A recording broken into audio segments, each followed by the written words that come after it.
más que había subido la marea.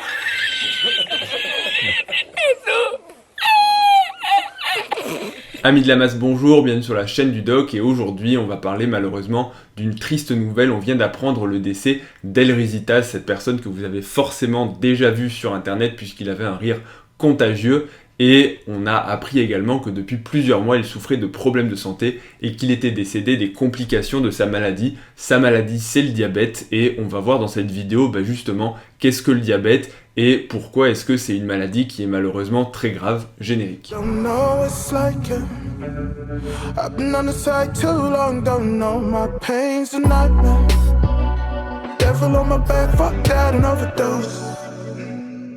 Tout le monde a forcément déjà entendu cette vidéo d'El Rizitas, le fameux rire qui a été repris plein de fois dans toutes les vidéos sur YouTube, sur les forums. Enfin, honnêtement, il fait partie de la culture internet depuis cette fameuse vidéo, depuis je crois 2015, et on l'a tous utilisé, on l'a tous déjà vu. Et je pense que à peu près toutes les personnes qui vont maintenant voir à titre posthume ce mime, ces extraits de vidéos, vont avoir un petit pincement au cœur en se rappelant que malheureusement,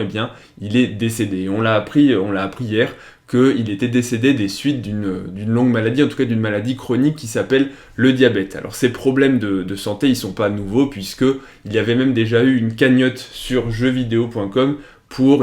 financer notamment des frais médicaux et notamment l'appareillage puisque il s'était fait amputer du membre inférieur dans les suites là aussi des complications de son diabète et il était hospitalisé, il a passé en gros assez longtemps à l'hôpital, son état de santé s'était dégradé et ça avait à peu près touché tout le monde pour les mêmes raisons que cette vidéo aujourd'hui. C'est que c'est une personne qu'on apprécie beaucoup sur internet, il a l'air extrêmement sympathique, son rire il est super contagieux et c'est une personne je trouve qui donne beaucoup de bonne humeur. Donc forcément, quand on apprend ces tristes nouvelles, on a envie de se poser la question déjà de quoi, qu'est-ce qui lui est arrivé en fait. Et juste une parenthèse, c'est que pour l'instant on n'a pas la cause exacte de ce qui lui est arrivé sur la fin. Peut-être que des personnes l'ont et auquel cas je serais ravi de le savoir, mais on sait que c'est des suites en fait qu'il est mort des complications de sa maladie et comme je l'ai dit en introduction, sa maladie c'est le diabète. Et le diabète c'est une maladie que on connaît bien en France, on connaît bien dans le monde, puisque c'est une maladie qui est grave mais qui est surtout fréquente. À peu près en France, il y a entre 3 et 4 millions de diabétiques. Et donc dans cette vidéo, on va voir ce que c'est que le diabète et pourquoi c'est une maladie aussi dangereuse. Le diabète, c'est une maladie qui est liée au métabolisme du sucre quand ce dernier est déréglé. Pour faire un schéma très rapide, le sucre, le glucose, c'est ce qui permet notamment de fournir de l'énergie au niveau du corps. Et le glucose, pour donner de l'énergie au corps et donc aux cellules, il a besoin de rentrer dans les cellules. Sauf que pour rentrer, c'est la subtilité, il a besoin d'insuline. L'insuline, en fait, ça active les transporteurs du glucose qui permettent de le faire rentrer dans les cellules où il va être utilisé comme énergie. Et le souci dans le diabète, c'est que l'insuline, en fait, va avoir du mal à être synthétisée, sécrétée par un organe qui s'appelle le pancréas. Donc le pancréas synthétise en partie, il a d'autres fonctions, mais il permet de synthétiser de l'insuline, et cette insuline, en fait, elle permet de faire rentrer donc le glucose dans les cellules. Le pancréas, il a des capteurs de glycémie, ça veut dire qu'il va permettre de synthétiser de l'insuline en réponse à la quantité de glucides présents dans le sang. Donc c'est proportionnel et c'est assez bien fait. Plus il y a de glucose dans le sang, plus il synthétise d'insuline pour permettre au glucose de rentrer, d'être métabolisé et d'être stocké. Le diabète, en fait, c'est quand le pancréas n'arrive plus à synthétiser assez d'insuline pour faire que tout le sucre peut rentrer dans les cellules. Et c'est là la subtilité, c'est qu'il y a deux types de diabète. Classiquement, il y a le diabète de type 1, et c'est pas toujours exact, mais en gros, c'est le diabète qui touche les personnes jeunes, qui sont en bonne santé, mais le diabète de type 1, c'est une maladie auto-immune qui fait qu'un beau jour, le pancréas va être détruit en fait dans les cellules qui synthétisent l'insuline, et ne va plus être capable de synthétiser cette insuline, et donc les personnes vont avoir le sucre qui va commencer à s'élever de façon dangereuse, et ce sera pas le thème de cette vidéo, mais quand le sucre est trop élevé dans le sang, il y a des complications de façon grave. En fait, ça s'appelle l'acidocétose diabétique qui fait que les personnes en fait rentrent en état d'acidité très important et peuvent mourir de ces complications. Alors aujourd'hui, normalement, on est pris en charge, on n'en meurt plus, mais à l'époque, quand il n'y avait pas d'insuline, eh bien c'était une maladie qui était mortelle et les personnes diabétiques de type 1 mouraient très jeunes parce qu'on n'avait pas accès justement à l'insuline. Donc ça, c'est le diabète de type 1, c'est une maladie auto-immune et ça touche schématiquement les personnes jeunes. Maintenant, il y a le diabète de type 2, c'est le diabète largement le plus fréquent et pour là aussi schématiser, c'est une maladie qui va toucher plutôt les personnes un peu plus âgées, en général 50, 60 ans, qui ont une mauvaise alimentation, un mauvais style de vie, ne font pas forcément d'activité physique. Alors attention, c'est une caricature parce que c'est pas forcément vrai, le diabète de type 2 peut toucher des gens qui font du sport, qui mangent correctement, mais on va dire que globalement c'est plutôt une maladie qui est favorisée, c'est une maladie de civilisation qui est favorisée par le manque d'activité physique et par des erreurs alimentaires. En gros, pour résumer et pour faire un schéma très grossier, si vous mangez trop de sucre toute votre vie, eh bien votre pancréas, vous le faites travailler parce qu'en permanence votre glycémie, elle monte, et le pancréas, il doit travailler pour produire de l'insuline, pour faire rentrer tout ce sucre dans les cellules, et au bout d'un moment, en fait, le pancréas va s'épuiser, il va dire les gars, j'arrive plus à synthétiser assez d'insuline par rapport aux besoins, par rapport à la quantité de sucre que tu m'envoies, et donc c'est un diabète qui en général commence par n'étant, en fait, là aussi je fais une avancée, mais en gros au début ce diabète n'est pas insulinodépendant, c'est-à-dire qu'il y a de l'insuline mais il n'y en a pas assez par rapport à la quantité de sucre. Dans le type 1 c'est l'inverse, il n'y a pas du tout d'insuline, donc il y a forcément une dépendance à l'insuline. Donc le diabète de type 2 c'est plutôt une maladie qui touche la personne un peu plus âgée. Et c'est une maladie qui est grave parce que le fait d'avoir beaucoup de sucre dans le sang, ça va entraîner beaucoup de complications. Le fait d'avoir en fait une glycémie trop élevée, ça va petit à petit détruire les organes, détruire les vaisseaux, détruire les nerfs et endommager un petit peu tous les organes. Et pour résumer de façon très simple, en fait le sucre c'est quelque chose de toxique. Alors oui, il faut une glycémie qui est régulée, en gros c'est autour de 0,8, 0,9, 1 gramme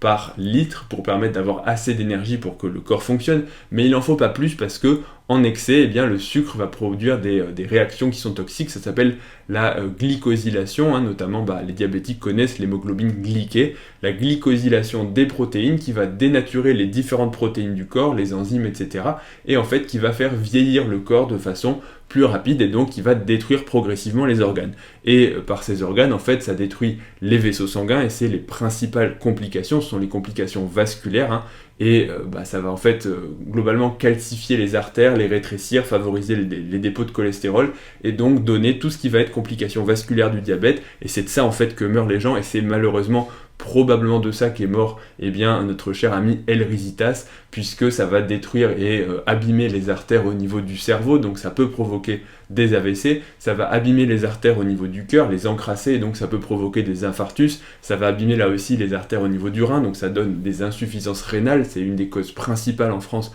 d'insuffisance rénale chronique, terminale et de dialyse, et ça va également abîmer toutes les artères en fait du corps, et notamment les artères des jambes, pour en fait donner ce qu'on appelle l'artérite oblitérante des membres inférieurs et qui peut conduire à l'amputation. On va développer ça juste après, comme ce qu'a eu notre ami Risitas, qui a été malheureusement amputé d'une jambe, et on va raconter sa triste histoire juste après. Donc le diabète, premièrement, ça détruit les vaisseaux. Deuxièmement, et c'est l'autre problème, c'est que ça détruit aussi les nerfs. Donc ça donne tout un tas de complications, notamment des neuropathies, qui vont en fait faire qu'on ne sent plus la sensibilité au niveau des extrémités. Des extrémités parce que c'est une neuropathie qui est longueur dépendante, et donc ça démarre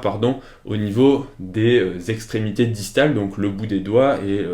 ce qu'on appelle les chaussettes. En gros, ça démarre sur le bout des pieds et ça remonte progressivement en grignotant les nerfs de plus en plus. En plus de ça, c'est aussi une maladie qui favorise les infections, donc les diabétiques sont de façon modérée par rapport à d'autres maladies, mais immunodéprimés, donc tout ça fait que le diabète de type 2, mais aussi le diabète de type 1, c'est juste que le diabète de type 1, en général, ça touche des gens plus jeunes et en meilleure santé initiale, alors que le diabète de type 2, c'est plutôt des personnes âgées qui ont d'autres maladies, mais le diabète, c'est vraiment un gros facteur de risque cardiovasculaire, parce que, comme on dit, ça détruit progressivement tous les vaisseaux, et c'est quelque chose qui altère la qualité de vie. Donc qu'est-ce qu'il est arrivé à Risitas ? Eh bien malheureusement, quand on lit la lettre en fait qu'avait adressée la famille lors de la pétition, enfin c'était pas une pétition, pardon, c'était une cagnotte pour lui financer et en gros l'aider un petit peu à vivre son hospitalisation et sa maladie, eh bien on sait que initialement il avait une plaie au niveau du pied. Et sa famille, elle raconte, elle dit au début on pensait qu'il avait marché sur un coquillage sur la plage,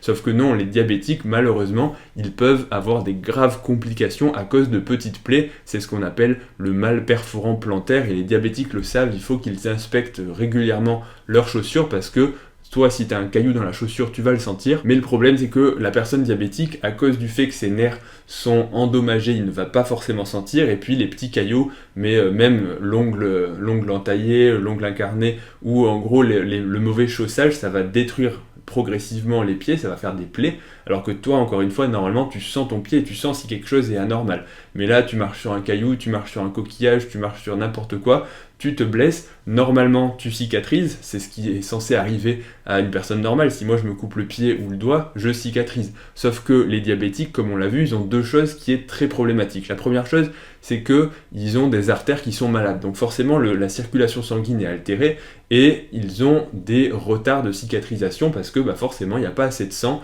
et donc la plaie ne cicatrise, en fait, elle cicatrise très mal. La deuxième chose, ce sont les infections. Ils sont immunodéprimés de façon relative et ils ont une sensibilité aux infections plus importante. Donc en fait, ce qui va se passer, c'est que les plaies en général peuvent évoluer de façon assez rapide et assez défavorable parce qu'en plus, le piège du pied, c'est qu'on ne voit pas le dessous du pied. Donc si tu as une plaie en fait que tu ne la sens pas, elle peut rester là pendant 3, 4, 5, 6, 10 jours peut-être, parce que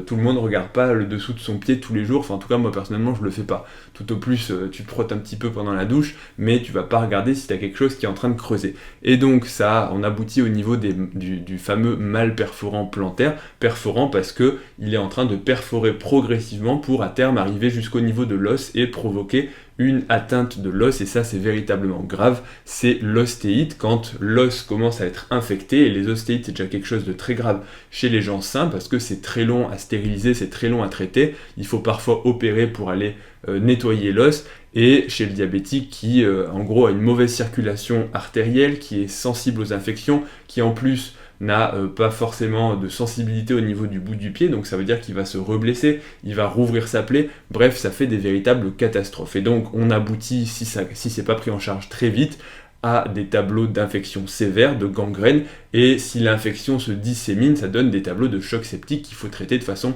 très agressive, et c'est probablement à cause de ça qu'il a été amputé, c'est à cause en fait de problèmes infectieux. Donc quand on ne peut pas contrôler l'infection et qu'on sait que globalement le membre est perdu et qu'on ne pourra pas le récupérer, on ampute la jambe, et voilà en gros le problème et ce qui lui est arrivé. Malheureusement, le souci c'est quand on sait que quand les diabétiques sont mal équilibrés sur le plan de la glycémie, parce qu'en fait le diabète, la sévérité du diabète est corrélée au taux de glycémie. En gros, si on est un diabétique mais bien équilibré, avec sous médicaments, sous insuline et avec une bonne hygiène de vie, une glycémie qui est normalisée, les complications sont beaucoup plus lentes à apparaître. Mais il y a des diabétiques qui continuent de manger très sucré et du coup leur glycémie est très élevée, qui prennent pas forcément leurs médicaments ou alors tout simplement qui ont une maladie qui progresse très rapidement et plus que chez le voisin parce que le pancréas s'épuise. Et quand on a des patients diabétiques avec des maux perforants plantaires, des gangrènes, des amputations, on sait que c'est des degrés de gravité et bien malheureusement très avancés dans la maladie et que c'est le signe en fait que la totalité du corps a déjà été abîmée par le diabète et donc ce sont des patients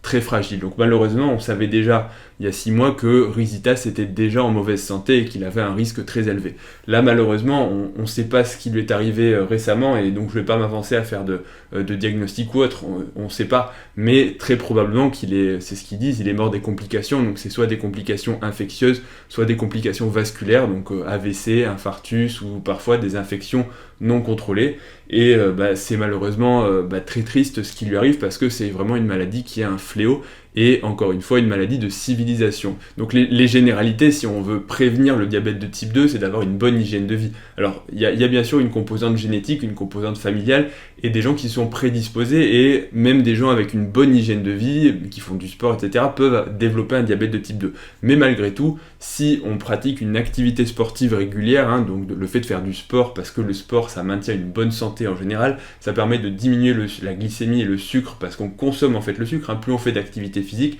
et plus on utilise ce glucose et donc plus on évite qu'il se stocke et plus on évite de faire travailler trop le pancréas. Mais aussi une bonne alimentation en évitant de grignoter parce que plus on grignote, plus on fait des pics de glycémie et donc des pics d'insuline Donc le grignotage entre les repas, les aliments super sucrés, les bonbons, etc., c'est pas trop une bonne idée. Donc attention, ça veut pas dire qu'il faut bannir les sucres rapides, ça veut dire qu'il faut être précautionneux et se dire que c'est quand même quelque chose qui doit rester avec modération. Donc pour prévenir le diabète de type 2, clairement l'alimentation et le sport, la bonne hygiène de vie en général, c'est véritablement ce qui peut prévenir de façon générale cette maladie. Bref, j'espère que cette vidéo vous aura instruit, vous aura apporté quelques éléments de réponse, même si on n'a encore une fois pas tout, sur la maladie qui a eu raison de notre ami Rizitas. Et puis je vais pas vous dire grand chose d'autre, comme à chaque fois, si la vidéo vous a plu, vous pouvez mettre un pouce bleu, ça fait toujours plaisir. Vous pouvez mettre aussi un petit commentaire et vous abonner à la chaîne si vous voulez plus de vidéos de ce style. Et puis sinon, quoi d'autre, retrouvez-moi sur Instagram, ledoc.pm, et je vous dis à bientôt pour la prochaine vidéo. Salut à tous.